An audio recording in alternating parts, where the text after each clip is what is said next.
Good morning, everyone. Today we are talking about politics and about how politics and art often work together. In particular, we will look at the political role performative arts, in this case essentially theatre, could have during the Elizabethan period. There are a lot of people online who complain nowadays that their favorite movies, TV series, and video games are needlessly political, implying that art and entertainment should not approach politics and that this is somehow a product of degenerate modernity or whatever political faction you do not like.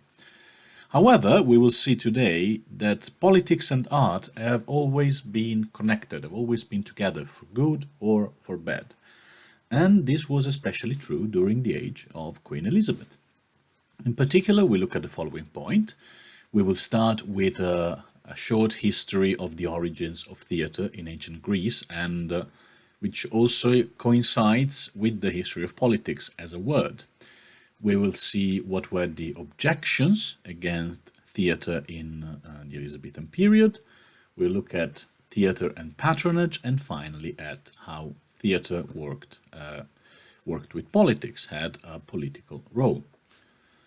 Now, I have included a few online resources. They are both in the transcript and in the video description. There is a course by the University of Virginia on Shakespeare and politics, a couple of articles, and a short video on Greek comedy which explains why it's still important / hilarious. Moving on.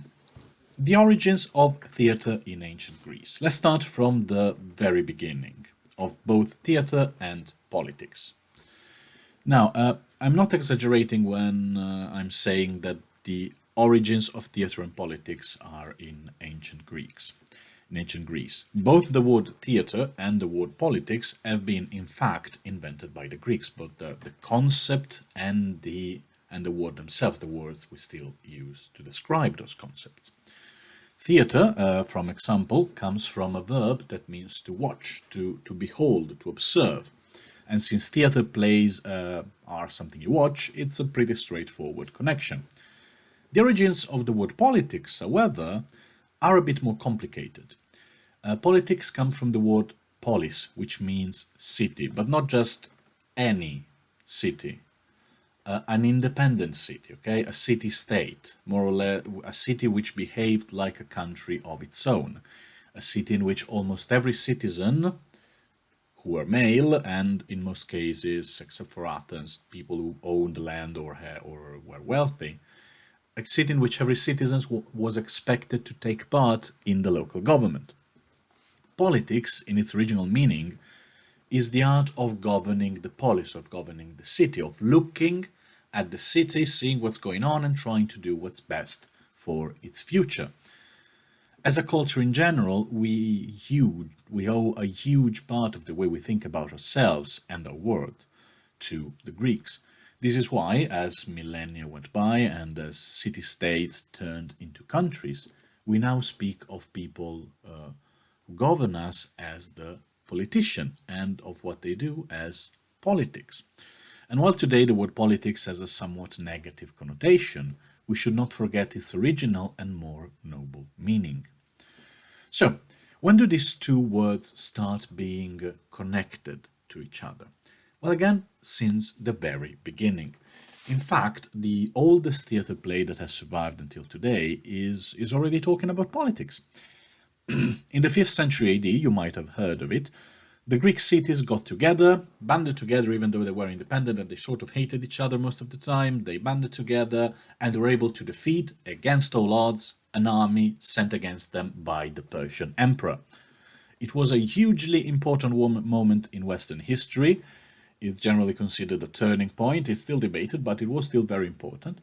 And when something so important happens, people start writing about it. Playwrights, dramatists, people who write plays, immediately started working on it. Aeschylus, the author of the oldest tragedy that has survived, was of course a genius, and he had this great idea of making this tragedy titled The Persians. people that had just been defeated. He had this idea of making it show the effect that the Persian defeat had on the Persians themselves and on the widows of the soldiers. It showed what most of his people, most of his citizens, the citizens of Athens, thought of as a victory. It showed the dramatic side. It showed how people on the other side suffered. Rather than telling the story of Greek heroism, he showed this tragic side of war. But still, it was very much about current events, about something that had just happened. It was about politics. Now, another example of the political nature of tragedy, of theatre, is the tragedy of Antigone by Sophocles, another Greek playwright. There, the central node is very, very, very political, even and very actual for them, very current affairs for them, even if Antigone and the entire situation is set in a mythological past. The main character, a lady named Antigone, wants to bury her dead brother, Polinice, I don't know how to pronounce it in English. But the ruler of the city forbids her because her brother was a rebel and for other reasons that we'll not enter into. So, there is a doubt. There is this lady who wants to bury her brother, do the right thing, but the laws of her country, the government of her country, forbids her from doing that. And here we got to the tragic and political node of the situation. Should we obey the laws of men and not bury the corpse? Or should we obey the laws of the gods and the laws of our soul and bury it? Which laws are the most important? In a time, the time where this tragedy was written, where new formal written laws were being established that often, occasionally went against the traditional non-written laws, and the presence of written laws is something that we give for granted, but remember, this is happening 2,500 years ago.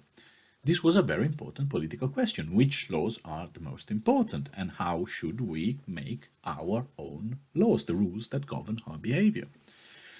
And then there is comedy. One could talk for hours about comedy. I will just say a couple of sentences, but playwrights and comedians like Aristophanes essentially made fun of all the rulers of Athens, of the most important citizens, in a very rude and funny way, and 99% of Western comedy derives straightly from Aristophanes' comedy. So, to sum it up, comedy and tragedy and theatre in general were very political since the beginning. They always addressed the most important issues of the community. Now, let's skip ahead some 2,000 years and let's go from ancient Greece to Elizabethan England. In the Middle Ages, the more or less 1,000 years between the 5th century and the 15th century, we do not see a lot of actual theatre going on. Mostly because cities where every citizen had a voice in politics were a thing of the past, the relic of a forgotten past. However, theatre starts to re-emerge at the end of the 16th century, all over Europe. In Spain we got Lope de Vega, in Italian we got Commedia dell'arte, in England we got William Shakespeare, among others. We'll not go into the causes of this rebirth of the theatre, but suffice to say that theatre was back, and people absolutely loved it. Crowds gathered in the most important theatres of London and looked forward to the exciting new plays by the people like Shakespeare or Marlowe. However, not everyone liked it. Puritans, remember the Puritans were the radical Protestants, and religious people, in particular, absolutely detested it. This is what one Puritan author wrote. Plays are the invention of the devil, the offerings of idolatry, the root of apostasy, the food of iniquity, riot, and adultery. You must detest them. Plays are masters of vice, teachers of greed, spurs to impurity, and fathers to idleness. So long as they exist, loathe them. This was written in 1579 by Stephen Crossan. So there were several objections to theatre and to entertainment. It distracted people from prayer. Your main duty as a human being was to pray God. How dare you do something else? It distracted people from work. In the Old Testament, God has cursed us to work and have a terrible time in this planet, so how dare you have fun? It put strange ideas into people's head. It allowed them to experience, how they call, surrogate feelings about what was going on the stage. It allowed them to see things that would not happen every day. It made people happy, and as we say, as we said, happiness for Puritans was a sure gateway to sin. It provided bad examples and spread vices, and finally, it allowed epidemics to spread faster. As you can see, modern polemics and modern debates about video games being bad for young people, or TV shows providing the wrong role models and distracting today's youth, are older than you would normally expect, at least 500 years older. Now, not everybody agreed with this point of view, of course. Indeed, most people who actually mattered, and also most people who actually didn't matter, were vehemently in favor of theatre. They really liked theatre, both as a form of art and, most importantly for our case, as a political tool. Chief amongst them was Her Majesty, Queen Elizabeth herself. Her and the court approved of the theatre, and their approval jump-started a revolution in English culture. Before the 1570s, actors were not considered respectable members of society. They lived and worked on the fringes of society, okay? Think of clowns and mascots today.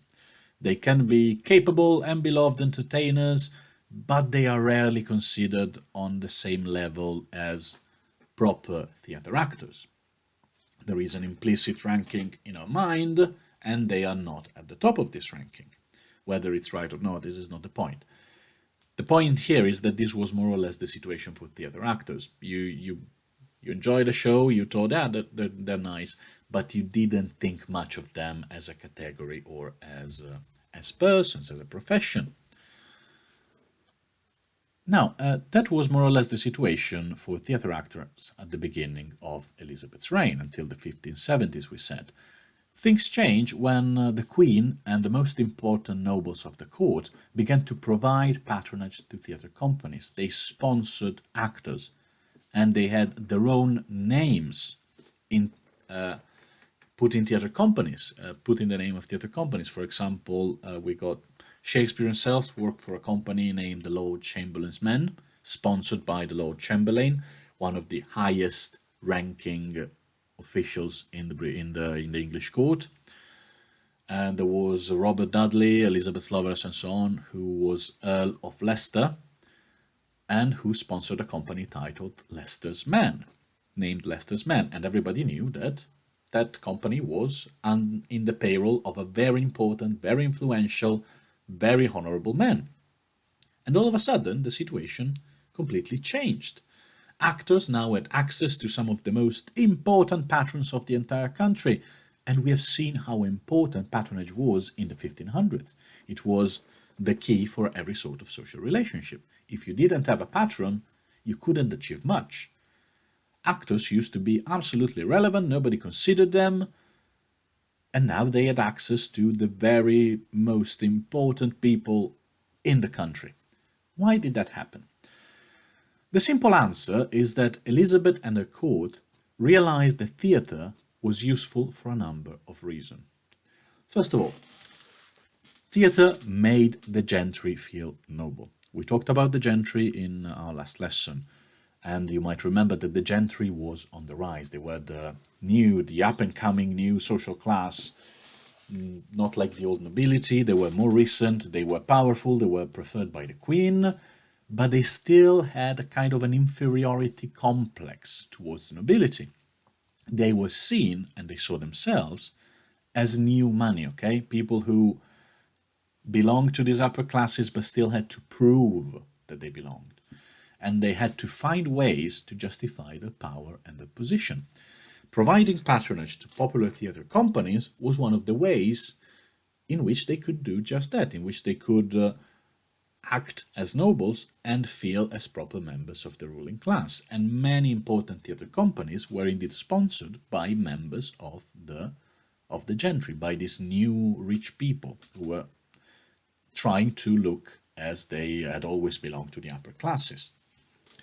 Second point, the population of London had increased tenfold in size during the reign of Elizabeth. It went from about 50,000 people to around half a million in the 1630s, let's say, in the 17th century.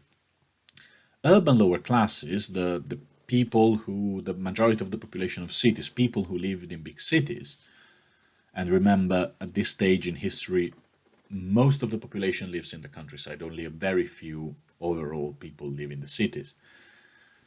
Now, these urban lower classes, if they were not kept distracted and under control, they would cause huge problems to the rulers. They always have throughout ancient history, and they still do. This is why the ancient Romans, back in the 1st century AD, coined the expression panem et circenses, or in English, bread and circuses.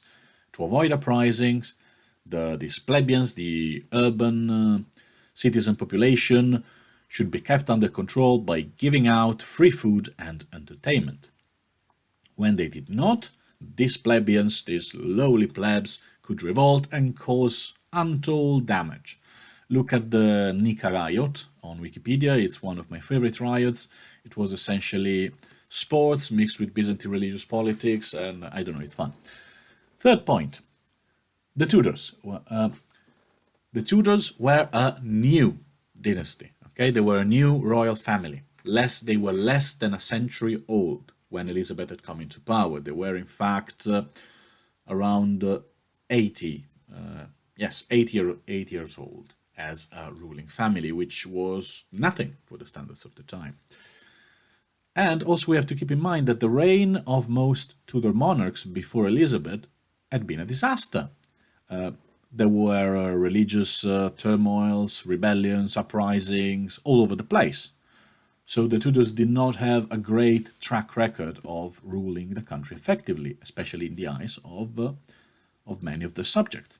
In a similar context, theatre was an excellent way to remind the crowds, to remind watchers of every social standing, that the Tudors were not only the legitimate rulers, but they were also the good guys, okay? Those who legitimately sat on the English throne, because God was on the side. This last point is the most important to understand the relationship between Elizabeth and theatre, between theatre and politics. Most of Shakespeare's historical tragedies, Macbeth, Henry IV, Henry VI, Richard III, had a clear political meaning for the population of the time. Let's take Richard III, for example. The tragedy depicts the last non-Tudor king of England, Richard III of York, as an almost cartoonishly evil character, twirling of the moustache included. He's ugly, he's deformed, he schemes, he murders children. His defeats at the end of Elizabeth's grandfather, Henry VII, reminded the audience what kind of rulers they could have had instead. So, Tudors, good, not Tudors, evil. Similarly, Macbeth, in which a noble who dares to break the established order, the great chain of being, by murdering his king, is eventually punished and loses everything. The message here is clear. Ambition and skills will not help you if your plan is to turn the social order on its head. And rebels always have their comeuppance. Do not rebel to your monarch or you will die, because you're doing something that is incredibly wrong. The examples could really be endless, and I refer you to the course I have linked below about Shakespeare and politics if you want to know more. It's really interesting. So, those were just a few examples of why theatre and politics were intertwined in Elizabethan England. The topic is, of course, much, much deeper and much more interesting than this, but we could not explore it, alas. Just a summary of the main points. Theatre has always had a political meaning. It always discussed what was going on at the moment and often asked important questions on how a state or a city should be governed. 2. Puritans were against theatre because they saw it as a gateway to vice and as a needless distraction. Puritans equals no fun allowed. 3. there was a revolution in the importance of theatre during the reign of Elizabeth, as the Queen herself and many nobles and gentlemen started sponsoring plays. 4. This latter change was caused by a number of factors. The gentry wanted to feel noble, the government needed to keep the masses of the Londoners entertained so that they didn't set the city on fire, and 3. Playwrights were used to write plays that supported the legitimacy of the Tudor monarchy and vilified their enemies. Now, those were the facts. There is no model answer today, but I am looking forward to read your answers to the question, which is how were theatre and politics intertwined in Elizabethan England? See you next time.